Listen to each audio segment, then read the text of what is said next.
Sensitivity is intelligence. With grace and skill, you have abundance. Welcome to the Psychic Hour. Host Kelly Brickle is a psychic medium healer, numerologist, and teacher.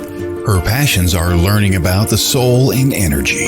Whether it's through spirit, emotion, or vibrational numbers, there's always a pathway of information waiting to help. Now, here is your host of the Psychic Hour, Kelly Brickle.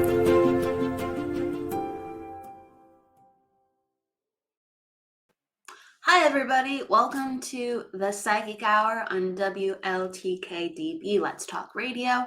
It's great to see you. Welcome. We're going to be having Tracey Escobar, the Red Couch Medium, on in a bit, and it's going to be great to talk to her because I'm going to be really interested in hearing her story.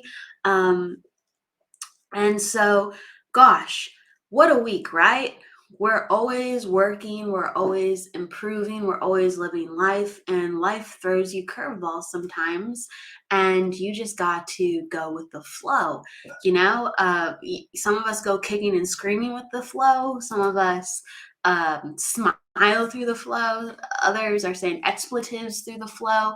But we get along, and you know, I always encourage go with the flow because it's just like the resistance of the current. It's just we have to surrender. We have to surrender to the current and float, and we rise, and we meet the moment.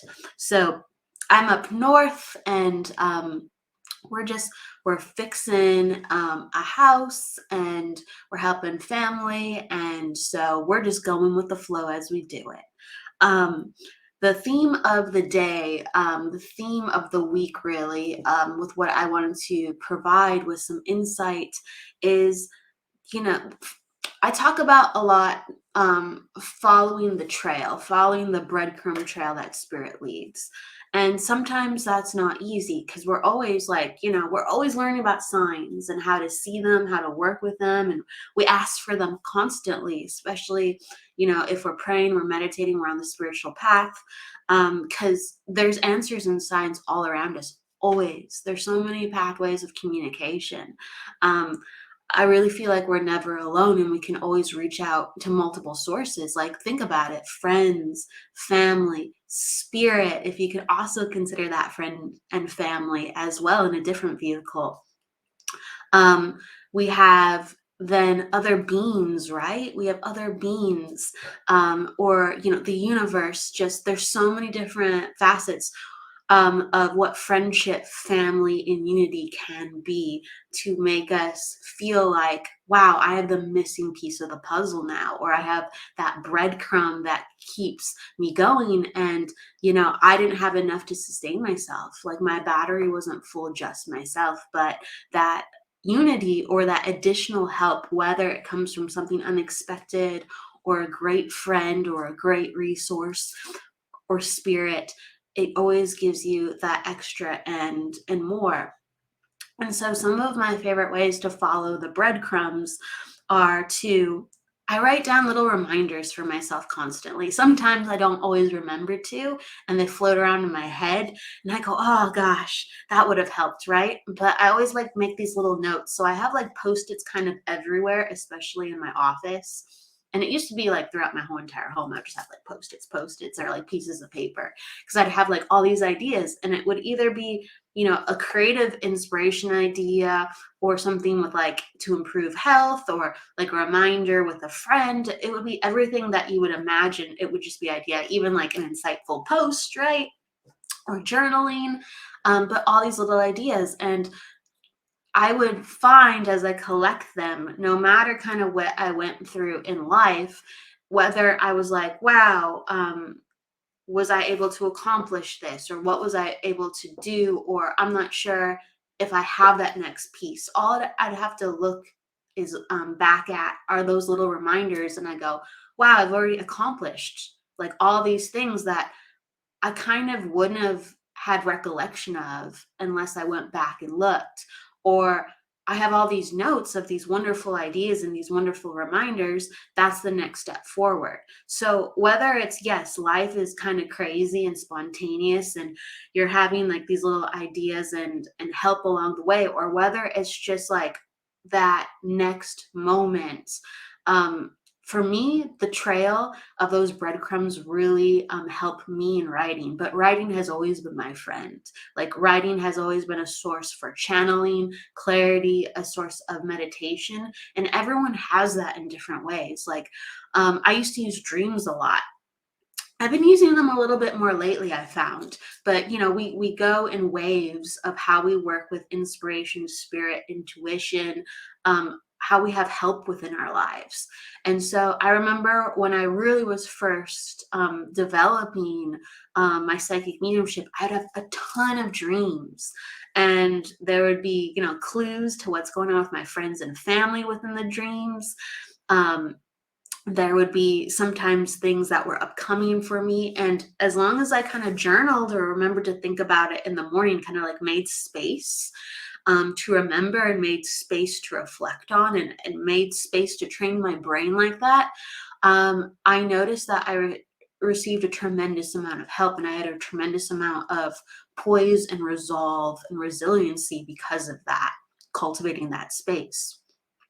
So there's many different points all around us. In fact, like when a psychic medium is reading another person, they're aware of all these lifelines around a person of, like, hey, like, have you touched back within this person? Or have you ever thought about this? Or, you've always loved that. Like there's these reminders that when a person reads of how that they can get unstuck as well, how they can continue flow within their life, how they can be reminded or what's waiting for them. And those things come to us whether, we're meditating, channeling, dreaming, or receiving spirit communication. Those things come to us as well when we practice within ourselves. So these things are very real. They're not just, spiritual solo epiphanies isolated. That these things are very real where everyone can tap into. It's just people tap into them in different ways. And there's so many different points. That's why I firmly believe within my life experience, even though life is crazy, don't get me wrong, there's always a way and there's always help on the way. And whether it's may the universe or God go before me and set the way, or lighting up a spiritual or energetic firework and asking for help and know that it's coming with full faith, um, it's all around. And that's why I just want to give to you. So whether it's 1,000 post-it notes, dream journaling, or meditating, find your avenues. And they're different. I want to encourage that to you. They're different for everybody, and they come at different points in your life. What might have worked for you 5 years ago can always be reintroduced in your life if you want to refresh it, or you might find a different stimulation with how you are connecting with spirit and your soul. And all of it is good. All of it's okay. And I know that's part of, I think, the difficulty. People get inundated with, where do I start? What do I do? Where do I look? How do I focus? And they feel so lost. And sometimes when they're searching, they already feel lost. So it's very overwhelming.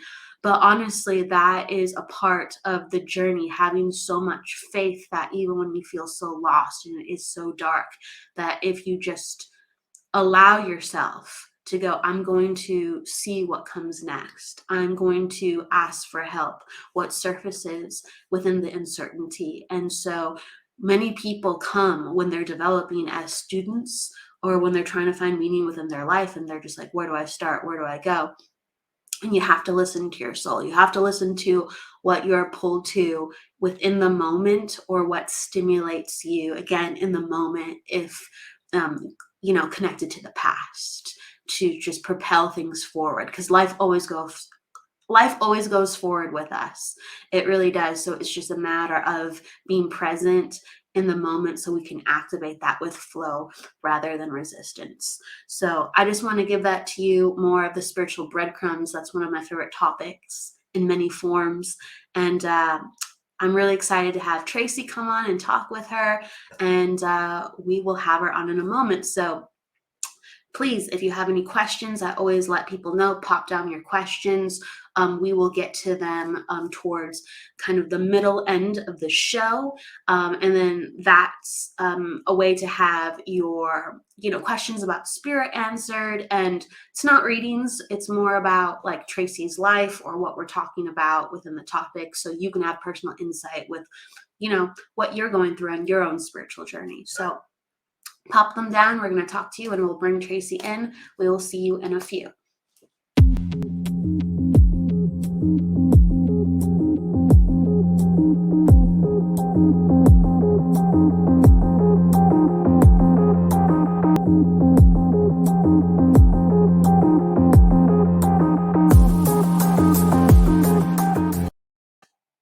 Hello, everybody. Welcome back.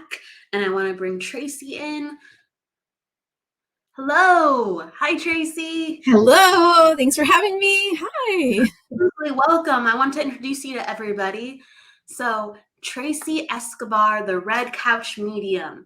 Tracey is a healer, teacher, and author and comes from a long line of gifted women within her family. At the age of 19, personal tragedy struck with a sudden loss of her father. That event sent her on a course to helping others heal. She is the author of You Can Be a Medium and the Oracle Cards Messages from Above, and also the co-host of the bi-weekly podcast, the Metaphysical Happy Hour, Metaphysical Happy Hour. Please give a warm welcome to Tracey. Yay! Hi. Hi, everybody. I'm so excited to meet you and also to hear your story because there's a reason you're called the Red Couch Medium. And I'm like, I don't know that story. I don't know. I'm so intrigued. A lot of people ask me that question, like, why a red couch? How weird is that? Yeah. There's a reason. There's no reason. It was just random. Red's my favorite color, so I'm intrigued. I feel like red is actually a great color within mediumship. It really grounds the energy. Mm-hmm. It really, really does. And red became super important to me during my journey. So when I became awakened, I was starting to see the color red everywhere. And, they always say the red cardinal is for spirit. And so I was starting to see the red cardinals everywhere. And I was starting to, finally attach those to my father because I lost my dad when I was 19. And so I started attaching the red cardinal to my dad. And then all of a sudden, I was starting to develop and meditate and journal because I kind of just woke up being sick and tired of being sick and tired. And so I went through like this whole self-development journey where I was meditating and I was journaling and I was just trying to find my happiness. And so at that point in time, with all the meditating and everything, red just starting appearing in places, I just noticed red flowers, just the red everywhere was like popping out at me. They say colors start becoming more vibrant when you become awakened. And that's how it was for me. Red, it was just crazy. And so I was starting to have, I was listening to you before we got on and just about dreams in the beginning. My dreams were crazy in the beginning and visions were crazy in the beginning. And so I was starting to have prolific dreams too, where things were starting to become real and I was doing dream journaling and all that stuff. And I was also having like these quick visions and things like that. And so I was hiking in the woods one day. We were on a hike here locally, me and my friend. And again, I had this really weird vision when we were walking and I kind of just stopped in my tracks and I just kind of told them, I was like, how weird. I just had a vision of a random red couch out here in the middle of nowhere. And I said, wouldn't that be kind of freaky if I saw one? I mean, yeah. And that person knew what I was kind of going through at that time, knew that I was starting to have some weird experiences. And so they kind of just blew it off. And it's like, yeah, it would be weird, but whatever, keep walking. And so we did. We walked and nothing happened that day. I promise nothing happened. But I think it's just spirit is so smart and they knew that I needed some kind of validation to get on this journey. And so about a week later, my dryer broke and it forced me to have to go to a laundromat. And so my friend went with me to this laundromat and when we put the clothes in the dryer, we said, well, let's just kind of go for a walk. And behind the laundromat is a lake. So we said, well, let's just kind of go for a walk along the lake. And remember, red, my dad, weird dreams were happening. I knew I wanted to be a medium, but I didn't know how I could be a medium, just kind of all those kinds of things. And so we're walking, and as we turned the building, I'm not even kidding, there was an abandoned red couch right there in our pathway to the lake. Yeah, and I was like, oh my God. Now you can't make that crap up, right? It's like the way spirit speaks to us, it's just crazy. It's beautiful the way that spirit speaks to us. And oh, you froze. Let's see if you come back. Those things are real. That's like a breadcrumb, as we're saying, like Yes. follow this trail. Yes. And I think that's where I first learned. I'm going to start just following the breadcrumbs. I'm just going to trust and go. And so I said, okay, I'm going to do this. I think that was a message from my dad to say, you're on the right path. I think you should go for it. And so since that was like a first wow experience from spirit, I decided to hold on to it and make that a part of my business name. So the Red Couch Medium is what I became. Do you, in an ode to that moment, do you have any red couches around that you? I have a smaller red couch in my office, but it's really interesting. When I go travel, I travel a lot. And when I travel like across the country or even to another country, I'm always looking for the tattered red couch. So I've got a lot of pictures of red couches from all over, and people will send me, oh, look at this red couch was in the trash can. Oh, yay. So yeah, I think I'm going to make a table book of pictures of all the red couches along my journey as soon as I get enough to make a book. Yeah. That makes sense. I like that. I'm a fan of that. I really am. Do you find that the red couch has also been like a symbol that you can find understanding from within people within readings? Yeah. So I just use the red couch, and sometimes I'll picture just people sitting on it just to make them comfortable, right? So I think the red couch is an inviting moment, right? So if someone wants a reading, maybe they can picture the red couch and just sitting on it. It's funny, someone pointed out in another podcast of my book. So I have the cover of my book, and I'm not sitting on the couch, I'm sitting on the floor. And they were like, that's kind of a weird cover. Why wouldn't you be sitting on the couch? And I said, well, because the couch is for all the dead people, right? I gotta leave the couch for them. It's a fair point. Yeah, I'm just inviting them to come sit with me. But I use the red couch as a symbol, and it's kind of crazy. Everybody is starting to get their own symbols of their own validations. When I first started this journey, I wanted to seek out, and I don't know about you, but I was looking for someone just to validate me, tell me this is what I'm supposed to do, right? And I think it took a long time to finally learn that the answers were all within me. So I can use the couch as the symbol from spirit to say it's all within me. I didn't have to go seek that validation from anybody else. Oh man, that is excellent. And just like what a symbol of comfort, like come on down, Come on just down. have a seat and, open up. Let's chit chat. Chat. Oh gosh. So you're talking about at 19, these experiences started like really unfolding for you due to the loss of your father. If I may ask, because I always like to learn from people's perspective of their life. How was your life before you had that awakening? Did you have any intuitive moments? Did you notice that you were more perceptive than the average person? What kind of experiences did you have before your awakening? Yeah, so good question. My dad died at 19, and I didn't have any experiences until I was 45. So a lot of years went past me, right? And I remember I became interested in death because my dad died. And, if someone really important to you dies, I think we all kind of go through that. Oh my God, this can't be the end. This can't be the last time I ever see this person. So I became fascinated in death, and I started to watch all the shows that started to come out with John Edwards, Sylvia Brown, all the pioneers of what we do. And always wishing it could be me, I think. Always wondering, God, why didn't God give me that gift, right? Because that's what I thought at the time. I thought you had to be super special. So I wasted a lot of years not understanding it and not understanding that kind of we all have this kind of gift within us, right? So it wasn't until 45 that I even started to have my awakening process and started to realize, wow, maybe I can do it, right? Maybe someone told me in a reading once that anybody can do this work. I was like, where is my nearest store? How do I learn? Where do I go, right? And that's all it took was someone to tell me that we could. And I think that's why I wrote my book, so that people can understand that we all have this little gift, that we all have it.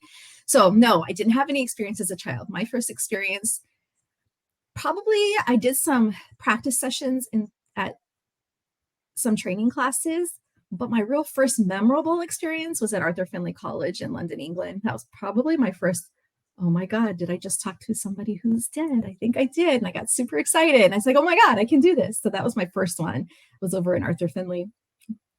So were there a lot of, I guess, little things that you just didn't take into account? Like looking back, like for instance, like I grew up with a very practical upbringing. And so I was having actually a lot of experiences, but I was just like, oh, like my logic deduced that, right? You know what I mean? Or if someone was perceptive, they probably would have maybe done the same thing too, right? Yeah. It was a lot of that. I think the only thing I can remember as a child, I never had an experience. I never saw my grandpa, or I never thought someone was passed away when they weren't yet. I remember just feeling different. And I don't know, it's just a feeling that stayed with me ever since I can remember, just feeling different. But really, that's the crazy thing. I don't think I had any experiences. And that's what makes me really, truly believe that some are born with a heightened sense already. But then I think some people come into it later in life. And I don't know if that's because of trauma or if that was because of divine timing, right? So before my awakening, I spent most of my 20s being young. I had 3 kids by the time I was 24, married at 20. So just raising kids, working, running, numbing, and hiding from all my trauma, right? Not realizing what that was, right? Staying busy all the time. I had some back issues. I got addicted to pills at one point. So I think, gosh, up until I was 45, I was just trying to survive life every single day, right? Oh, hey, I hear you. It's interesting, like, you're like, I felt different. And sometimes when people feel different, they can be more empathetic because Yeah. they understand, right, that like everyone kind of just doesn't feel quite right. You know what I mean? Mhm. So it's interesting. It's interesting. And you did mention that you were doing like a lot of numbing. I hear that from a lot of highly sensitive people, like that's the coping mechanism. That was the coping mechanism. I just didn't want to feel anything. Yeah. And then all of a sudden, you said at 45, well, at 19, yes, that opened things up a little bit, but 45 was really when you had the true experience that blew the lid off. It And so what did. a place to experience it at Arthur Findlay College, That right? was exciting. You want to hear the So story of how it happened? It's kind of a cool story. yeah, please. I'm very curious. Yes. Yeah. So if you can picture me being young mom, right? Just think about it. At 45, I was divorced. My kids had gone off to college and they're starting to do their own things. I was living paycheck to paycheck. And at that time, I had come into some money. So the first thing I did before I even started my awakening process was book a month-long trip to London, England, because my best friend had just moved there. Her husband got a job over there. So I said, I have this money. I'm going to take a trip. I've never really been out of the country, except for when I was a little girl. I was a military brat. But other than that, no. So we booked a trip. It was in the books. It was paid for. I was going. And then this psychic said, you could do this kind of work. So I found a metaphysical store locally, started going to that. I started going to meditation classes. And then someone told me, well, have you ever heard of this college called Arthur Findlay? And I was like, never heard of it. And they said, well, it's a college in England where mediums from all over the world travel and they go train for a week at a time with these tutors. I was like, I'm going. That's it. I'm already have my ticket to London. I'm already staying a whole month. So I went and found a week in that month in April that I was going to be there, who was going to be teaching. And I found a course and I went. And so I was super excited. I get to go. At that time I had 0 mediums on my Facebook and now I have thousands. It's just crazy, right? How life can change. I had no mediums friends. So I was walking into a hornet's nest. I was like, oh my God, I can't believe I'm here. So being brand new, I was super nervous. It's a place you stay at for the whole 7 days. And I got interviewed at first to find out what class I'd be put in. I got lumped in with the beginner intermediate class. I'm not really sure why, but I go to class. And on the very second day, I remember my tutor was Jackie Wright, and she kind of said, anybody in here never really connect to spirit?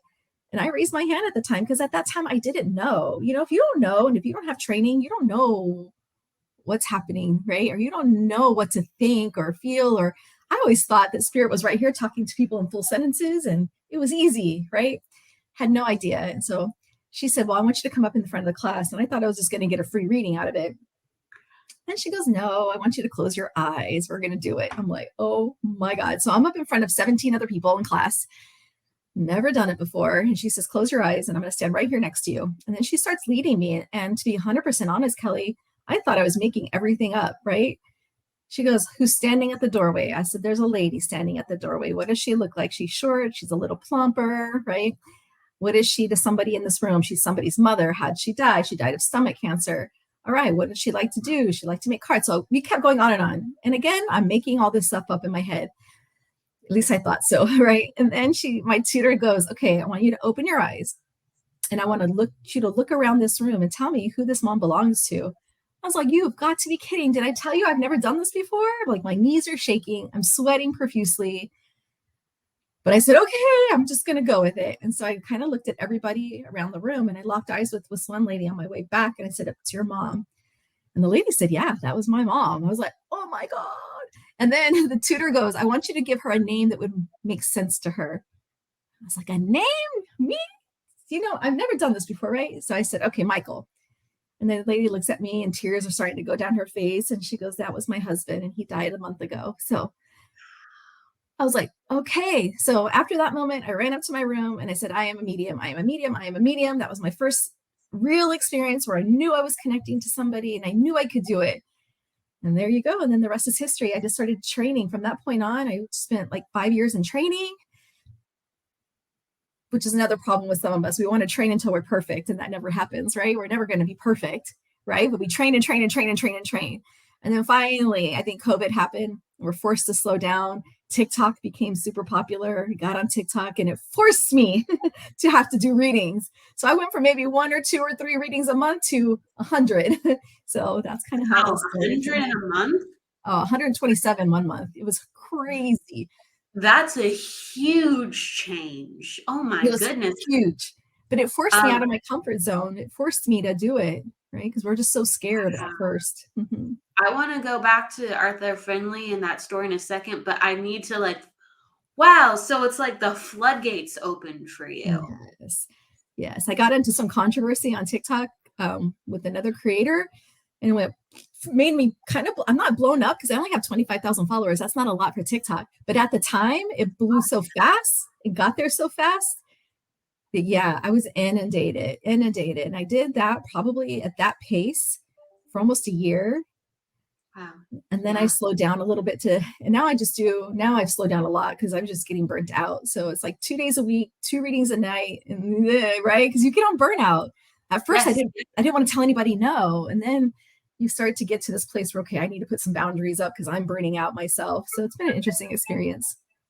Burnout is a real thing. And, we have different stamina at different times. And there's some people that are like 4 readings is great for me. Mm-hmm. And other people 2 a day max. Mm-hmm.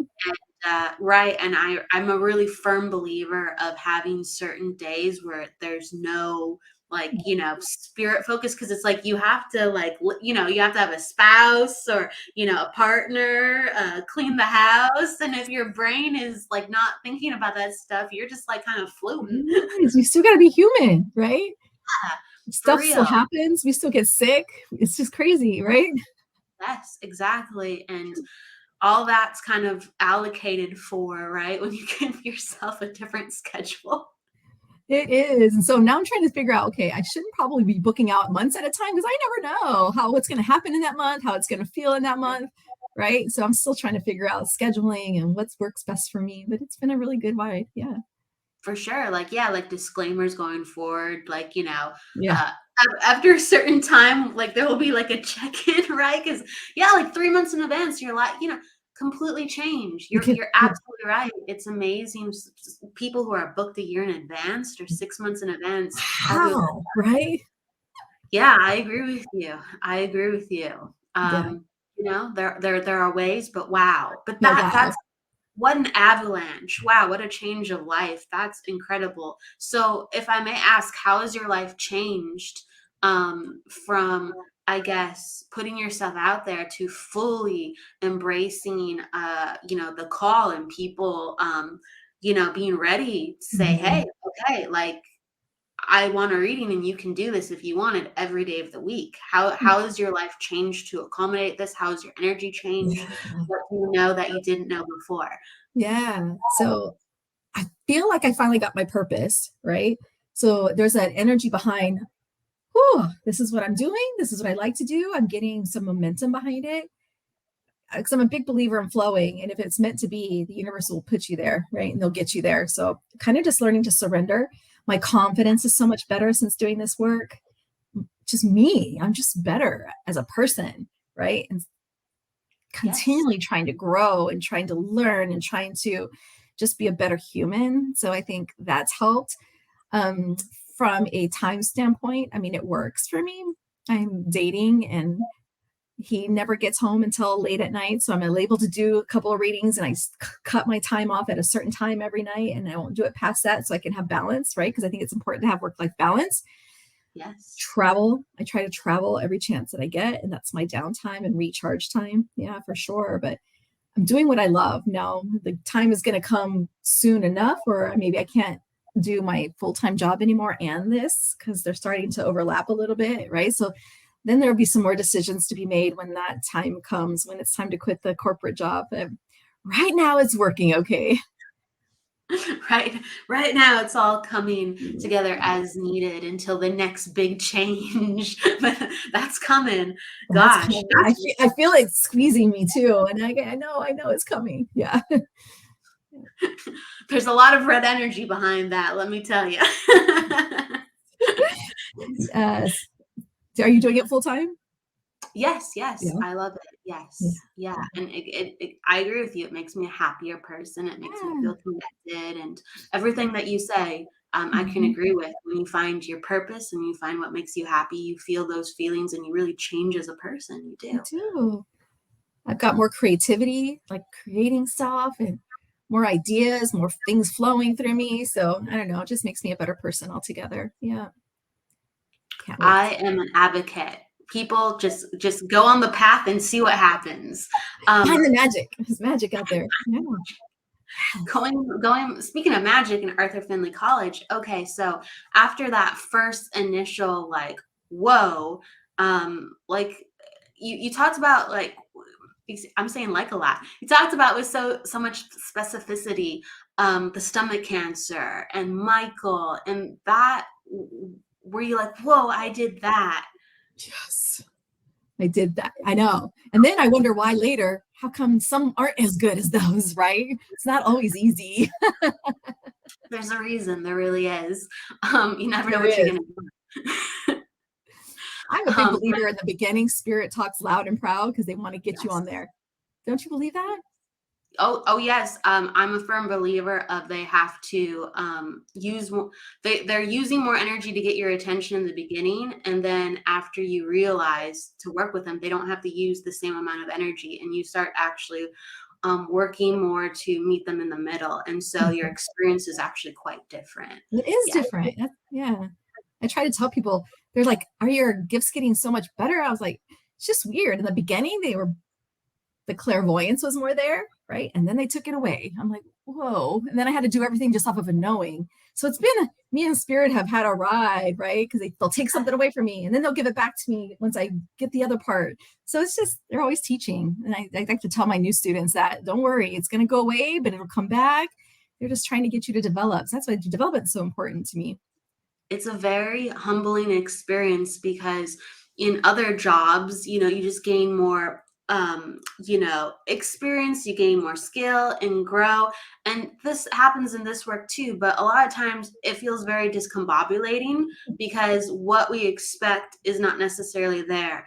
And something Mhm. will be greatly different, or we have to like very much just go, okay, I'm a beginner, even though I'm an expert. Yes. Right? Every single Yes. time, every single time, and so, yeah, even though you might like, you're telling me, you've done, like, so many readings, right? Mhm. Like, Mhm. hundreds and hundreds and, like, probably thousands at this point, and yet, at times, spirit will make us feel like just a beginner. They do. That's why it's so, this work is a little stressful because it's never the Uh-huh. same every day. It's not, yes, I 100% agree with you, I can right? have a knock it out of the park reading, and the next one I'm struggling with the guy to talk to me. I say, why? Exactly. And the beautiful thing is, I don't want to say that there's reasons because I guess you can't really like think your way out of a hat with this one, but Right. you start to understand, oh, I understand why it went like that. And that's like, honestly, it stimulates me so much. Like, this work is kind of funny because it stimulates my brain so much, but then I have to go, shh, brain. Yeah. Shh. Shh, don't talk to me.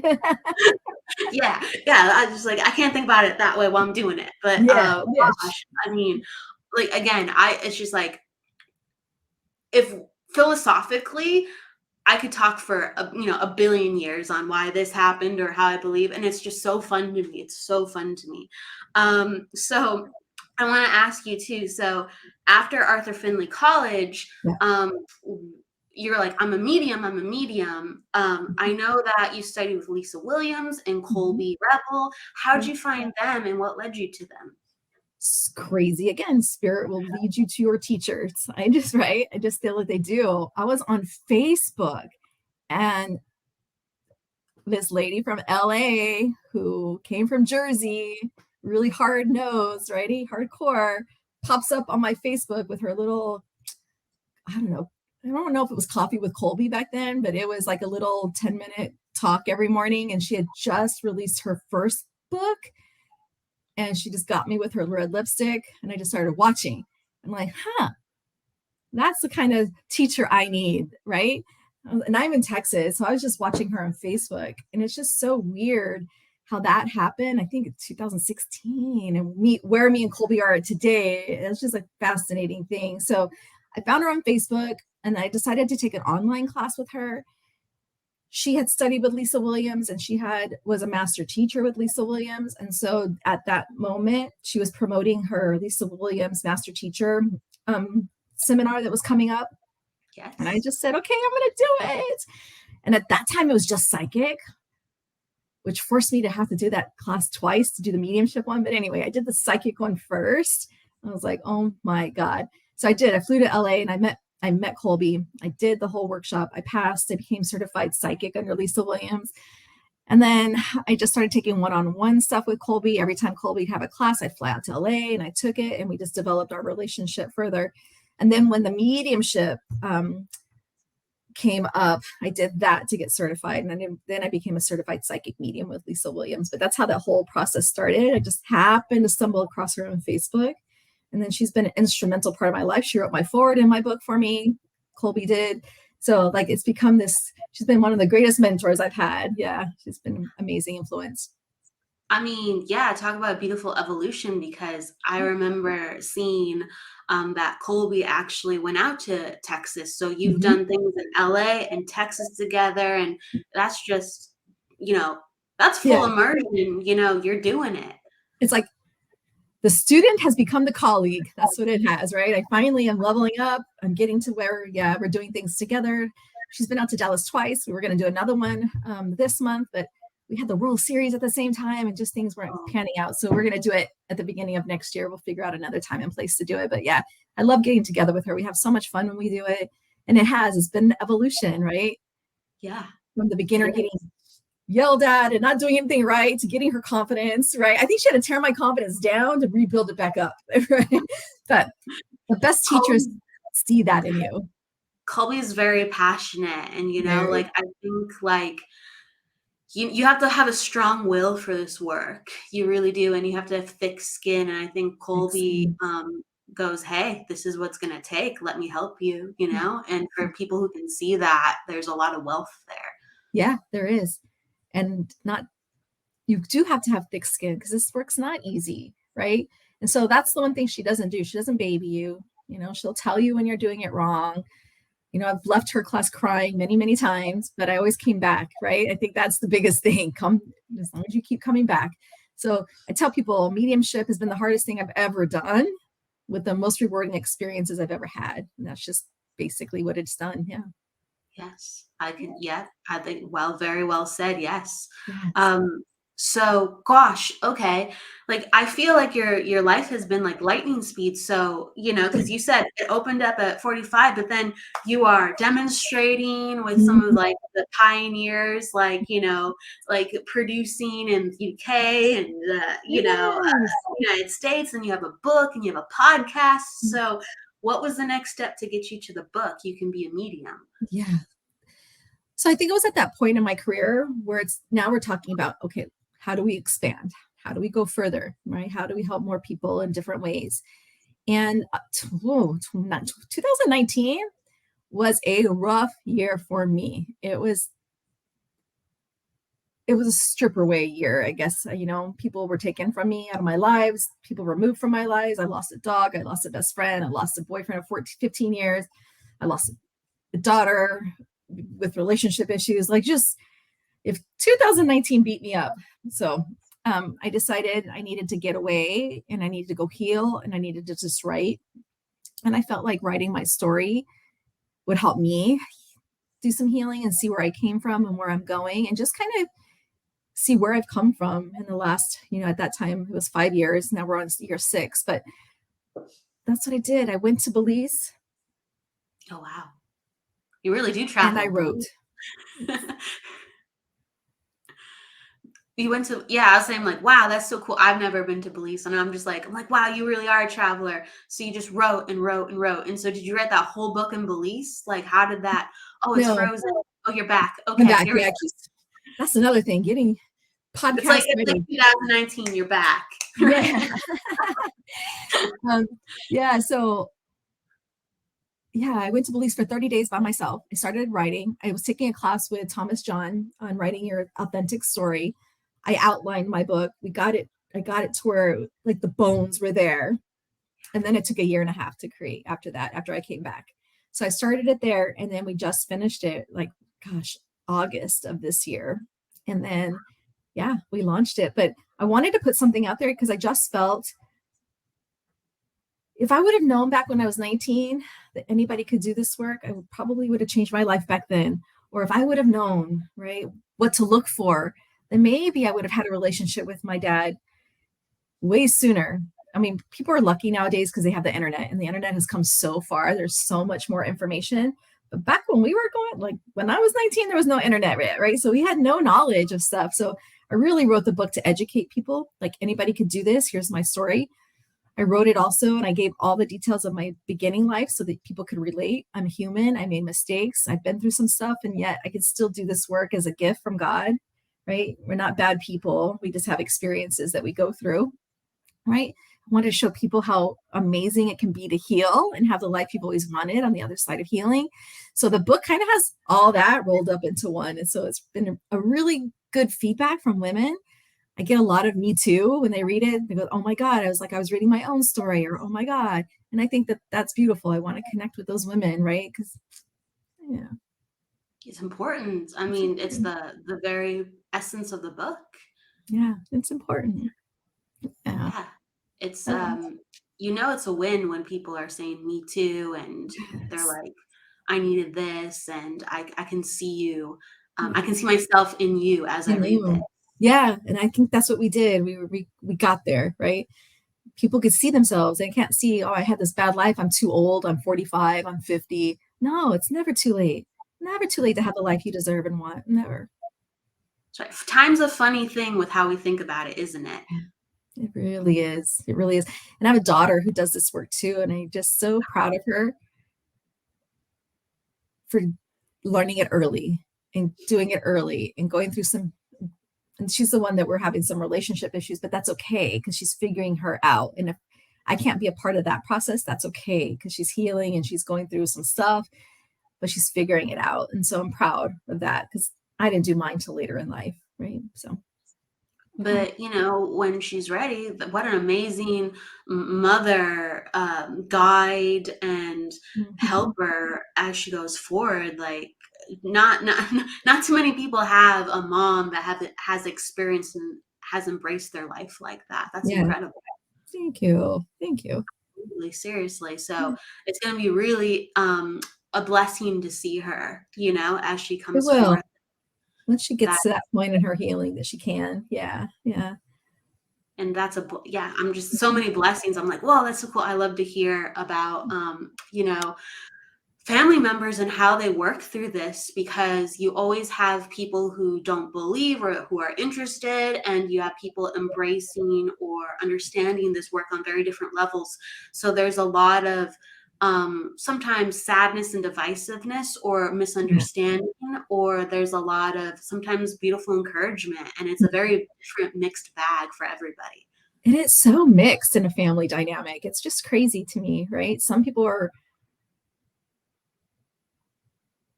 I'm trying to like think of my family. Some are supportive, some were scared, some are, what are you thinking? Some are, why, right? Some are like, Yes. why would you want to do this? Some are not, all my friends have been super supportive and like cheering me on. So it's just been a weird dynamic of what you think. So I don't know about you. When I first started doing this work, I couldn't wait to tell everybody. I want to tell everybody because I thought this is the coolest thing ever. And now I'm conditioned to just keep it to myself, right? But it's just interesting because what's exciting to me isn't, and that's just how people's perspectives are in life.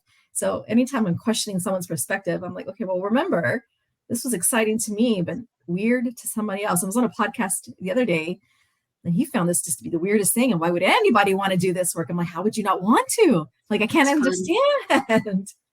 It's Right? fun. Yeah, it's No, I mean, so you asked, and yeah. I was the opposite actually. Were I was you? having I didn't feel like anyone was going to understand me, and even people who were open to understanding me, they didn't really have any interest, so there was really no point to even talk about it. So, this show really helps me heal that, because You have I a voice. still do a lot of stuff that I don't talk about because I'm just so used to not talking about it, honestly. And so, yeah, it's needed. It's needed. So I try to talk about it more, even though naturally I don't always, I guess, go there, right? Yeah, Uh, yeah. yeah, I think yeah. I But think I this has hear you. helped me heal being in the public eye more. And I guess that's maybe I'm trying to figure out why I want to be in the public, right? So the medium who's in the public versus the medium who's not.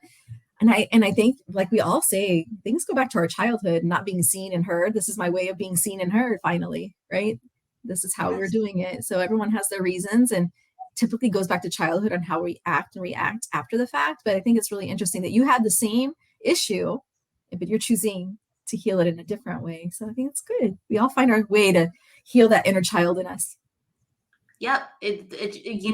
Just when we think we solved it, it goes, oh, hey, do this, or, Come back, we're not done. now it's that. Yeah. Wow. So like, I want to talk about too, you have the podcast, the, the Metaphysical Happy Hour. Yeah. It's in my brain, and I'm just like, I know what I it know is. this name. Because I want to say the Metaphysical Hour, but I'm like, it's Happy Hour. Happy hour. When you're here. Right? Please tell me how that came forth, and like what fun you have with that. And you have a co-host, and you do it every second and fourth week. We do. And that's just because I don't have the bandwidth to do it more. Can you imagine? Maybe if I wasn't working, we could do it more. Yeah. So my friend Cassie, she's very good at being technical. She does all the technical stuff, and she wanted to start a podcast, but she's not always the best at communicating. And so she asked me, will you do this podcast with me? And I, at first on, didn't want to have nothing to do with no podcasts, right? Because it can be a lot of work. And so I was like, I don't know. She goes, no, you don't have to do anything. Just show up and you host it. Done. Well done. You schedule it, you run it, I'll show up and I will host it because that's what I can do. I have the gift of gab. So I will do that part, right? And I think at first it's a little hard, and you'll probably find this, like, how do I keep people talking for an hour, right? It tends to go by so fast, but I'm like, oh my God, how do I keep them engaged? How do I keep people talking? But it's been good for my confidence. It's been good for my business. It's been good to bring it out. I've met so many amazing people from all over the country that has so much amazing work. They do such amazing, great things. And so I'm starting to like it more and more. In fact, like just today, I was like making a list. How can I improve our podcast? What kind of computer do I need? What kind of, right? I'm like, how can I make this better? as I was on a podcast with someone else who does it professionally. They've got this whole room set up, their podcast stuff. I was like, yeah, maybe I could do that. So it's encouraged me. It's enlightened me. It's made me a little bit excited. And then I found out we had a numerologist on the show, and she did my numerology. And it just all made sense because whatever number I'm in, I forgot what it is now. I think it's a 3. But anyway, I need to be like a TV host. I should be on a show. I should be in the public eye. I was like, okay, this is what I'm supposed to be doing. That's why it's so good for me, right? And why I like it so much. So yeah, I think I'm going to start doing more of them. 3 is a very important number like that. I love numerology. Do you? Oh yeah, I do.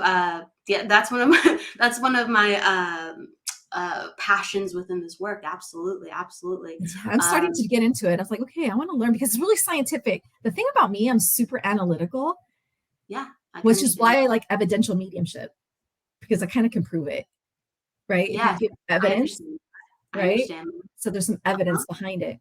Whereas psychic and future readings, I struggle with because I'm not going to be able to prove it right then and there. So I tend to lean towards more of the scientific stuff or the things I can prove. So numerology is more scientific, so I like it. Astrology is the same way. It's just too much to learn for my brain. But yeah, I think I'm going to pick up numerology too and start studying it a little bit more. It helps quell that. It does. Like I do more psychic than mediumship. And it's kind of funny because, right, my brain likes to be evidential too, but the numerology at times gives something grasp to. But I want to give you a heads up. It's hilarious because, like, I'll be doing the numbers, right? Mm-hmm. And your brain is not mathematical at that time because it's free flowing. So it's like my brain actually will fight myself from doing it. So it lets me do it when I need to, but then I go like it's like mush. The numbers become mush. And I'm telling you, like, I have like 15 years under my belt, and it's like it's mush. It's like it's soupy. It's soupy. Oh no, yeah. It's like it's basic math you can't even do if you're in that vibration. So you kind of have to like make peace as it's happening. Yeah. I think that's why at first I'm going to do email numerology readings because I can't figure out the space yet, right? Yeah. So yeah, yeah. No, that helps, but it's really fun when you have like the energy of the person too, because the randomness will come up, and it's like it's so fun and so like, but the same, it makes you kind of go like, oh gosh, why am I talking about this? Why am I talking about this? There's so many stories. Like I could go to so many stories, but I love it. All right, I'm gonna start studying numerology. So you just do it on the top? Numerology stories. Like I'm telling you, it's so fun. Okay, like I won't even go into it, but like the thing I'll say is like because your brain gets mushy, all of a sudden I'll do a miscalculation and I go, that's what I worry about. Midway, I'll go, wait, this is wrong. But they're like, everything that you said to me is spot on. And so spirit will actually make me pull a different number, and I will completely talk about their life because it gives me so much more aspects on top of what then I properly do calculate for. Yes. And you have the numbers memorized? Would you say? The numbers memorized and what they mean? Oh, yeah, backwards and forward. Yeah. Mm-hmm. I love that. All there, all the calculate. Yes.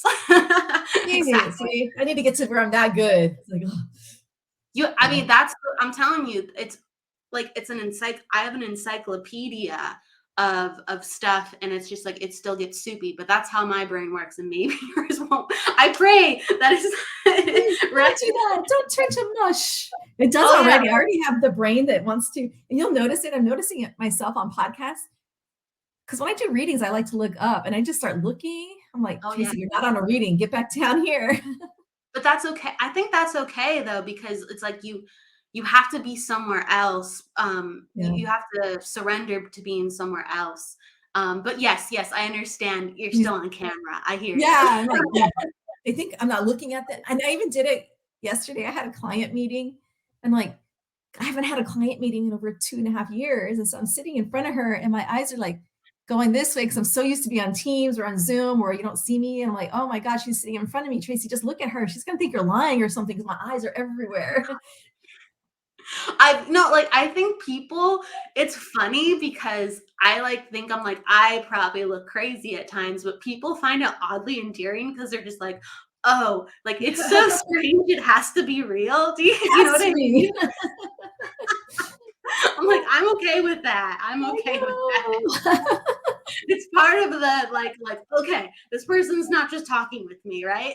Right. Oh, it's awful. I'm sorry. Yeah. No, it's great. It's good times.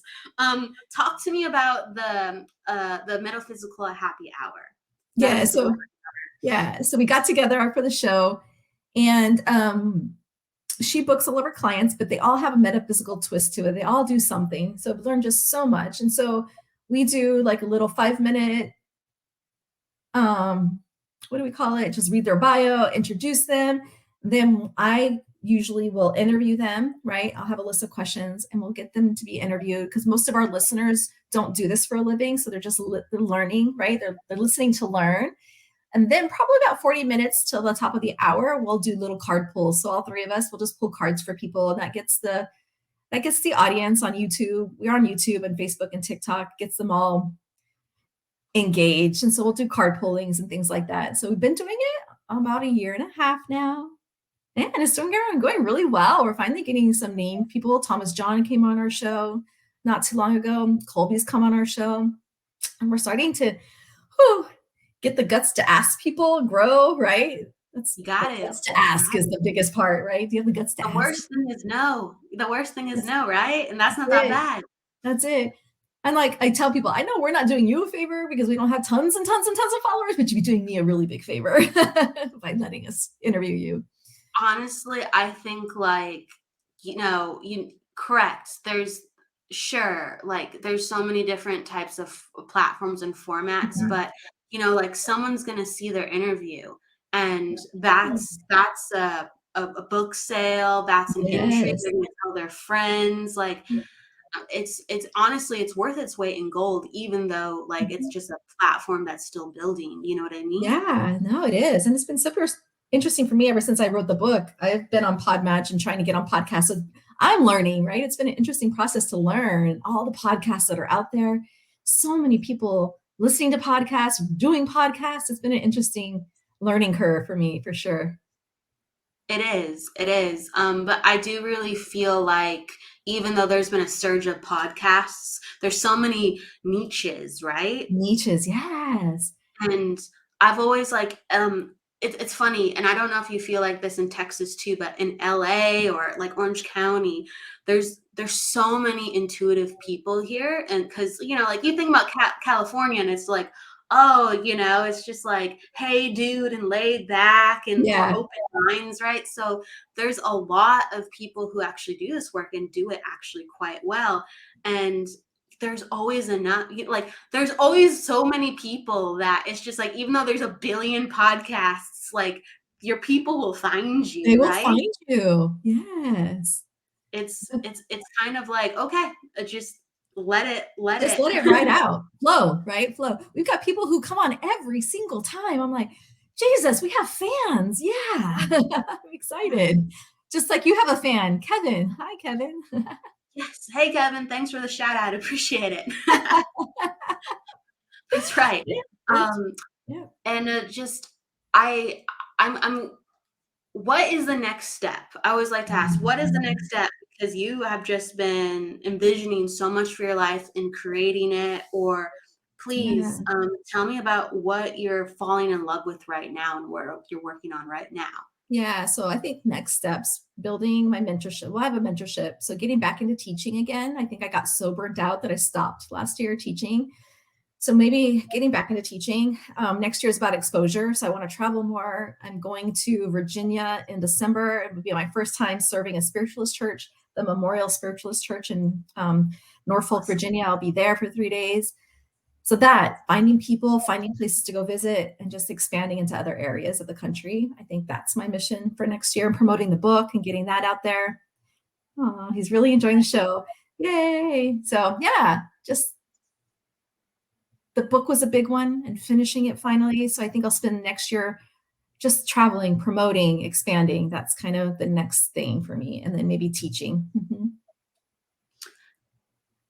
Do you foresee yourself opening up any different avenues within your mediumship or your psychic work? You said numerology. You're starting Yeah. to learn more ways to work with numerology and put it out there. Yeah, So, yes. I did. I started doing like emailed readings, some things that I'm trying to practice on, just because I'm not confident enough to do them live yet. So numerology was one of them. I'll do an email reading of numerology. I'm starting to do like a tarot card pull because I want to learn tarot, but tarot is a hard one for me to learn, right? Because it's so many moving, there's a lot to learn in tarot. So I said, I'll do a 3-card tarot pull.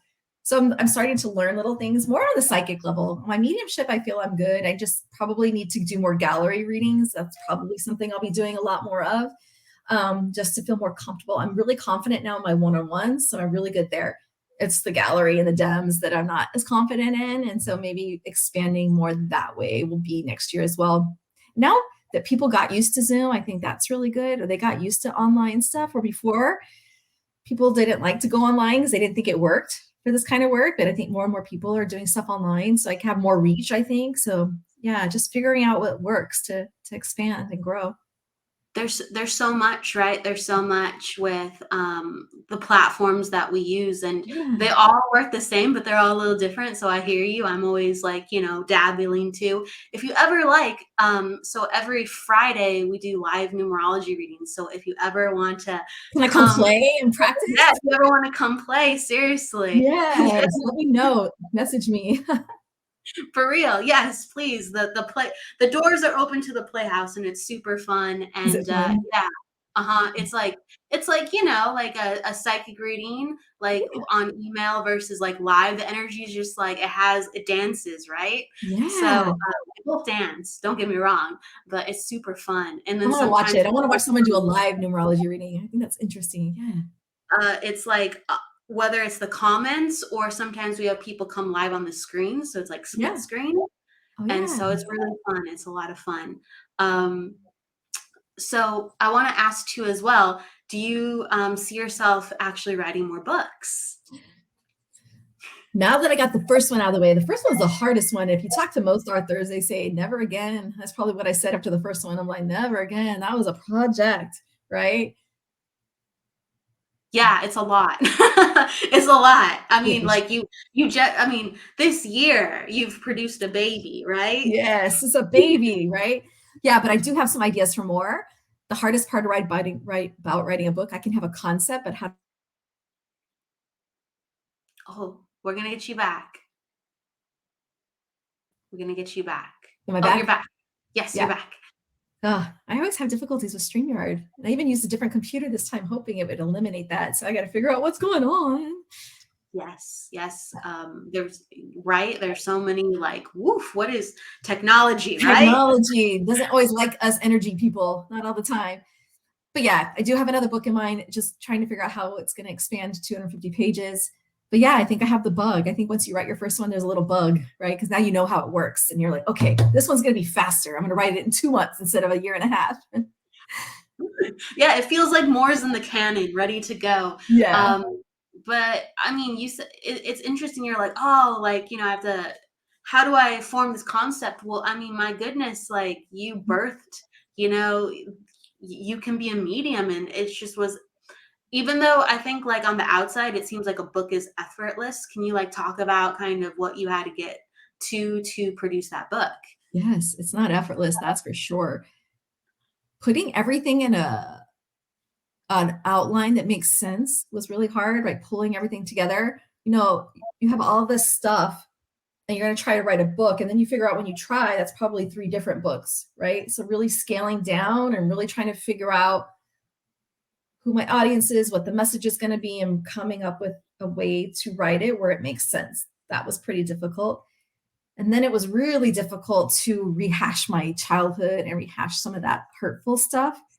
And so we found a way to where I could tell my story instead of type my story. And I think that was easier for me because I could just get on like a Zoom call and just tell it. And then we sent it off to a transcriber and they would transcribe it.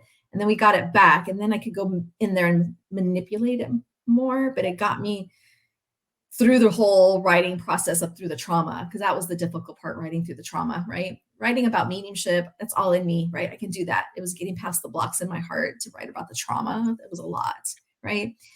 And then you've got the editing portion, and that took a lot of time. You got to have someone take a look at it, because your brain wants to fill in words, redo numbers and redo letters. And so, just the whole editing process can take a couple of months for someone to read it, go through it with a fine-tooth comb, be asking questions about it. Did you mean this or did you mean that?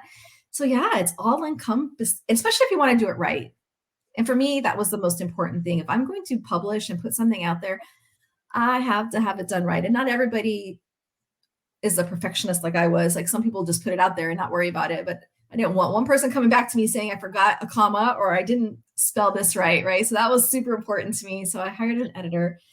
And then the selling part is really tough, getting it out there. How do you put it out there, right? So the marketing behind it can be really tough and ongoing, and a job in itself, posting every single day, trying to get people to buy it, hyping it up. So it's a job. You don't just write and let it go. It can be a job for sure. But I can tell you, the minute it hit Amazon, it was all worth it, right? There's that excitement and that joy. If I would have had champagne, I would have been drinking it, because it's like, finally, it's here and we're done, right? Like, oh, finally. Yeah.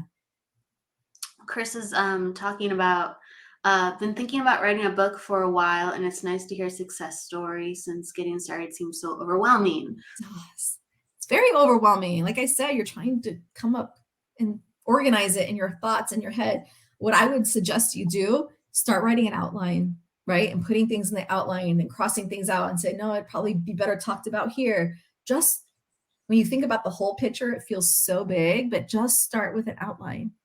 Like A, B, C, D, to A, B, C, D, and just go from there. Yeah. Oh, wow, Chris, he's talking about, he just put out an album, and yeah, seeing it on the storefronts was worth it.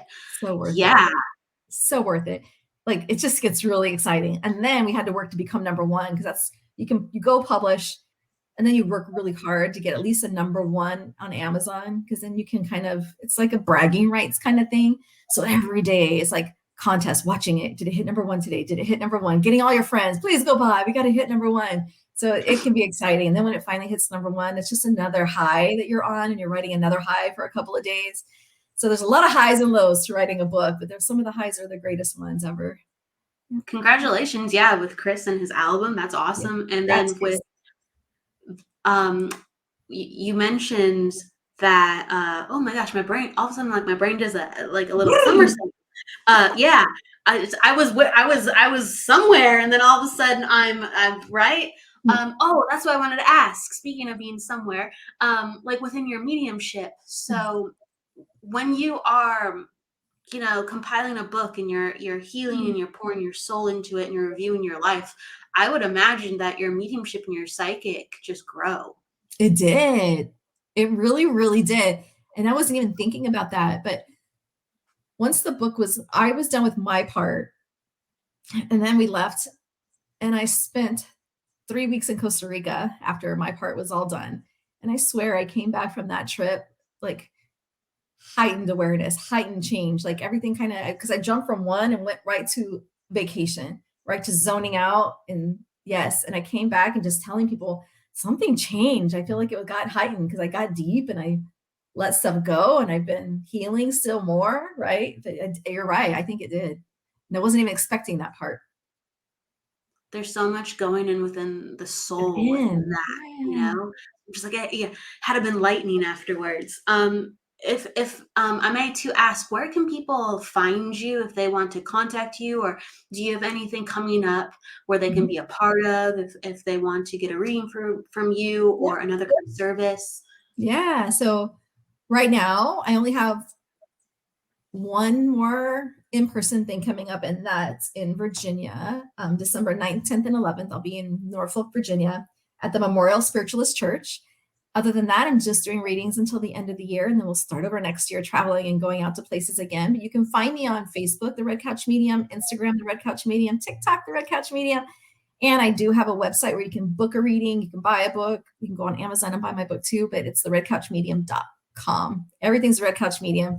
And then if you want to buy my book, you can go on Amazon and type in "You Can Be a Medium" or type in Tracey Escobar and it'll come right up. Awesome.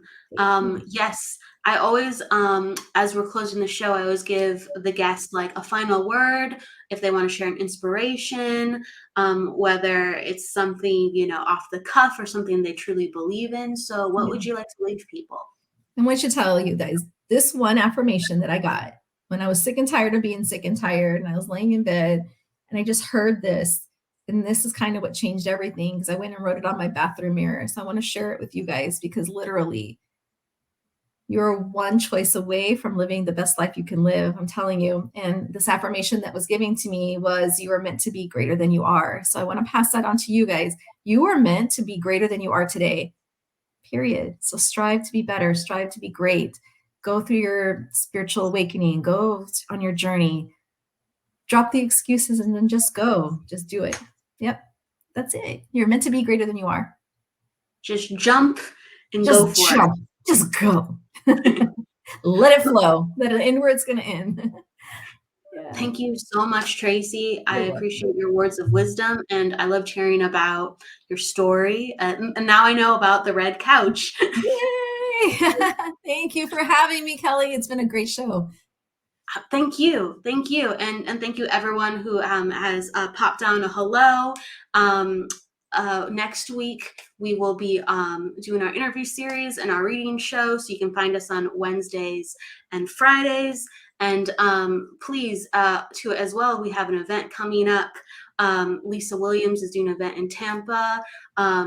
Torin and I will be there assisting in Florida. So if you're curious about that, check out Lisa's Psychic Intensive coming up in December. Just everyone is welcome. And we have some other things going on as well, too. So with Tracey and I, we're happy living our lives serving. Please, everyone, go with love, light, luck, and don't forget to live. I will see you next week. Take care. Bye, Tracey. Thank you. Bye, guys. The truth is here and now on WLTKDB Talk Radio at WLTKDB.com.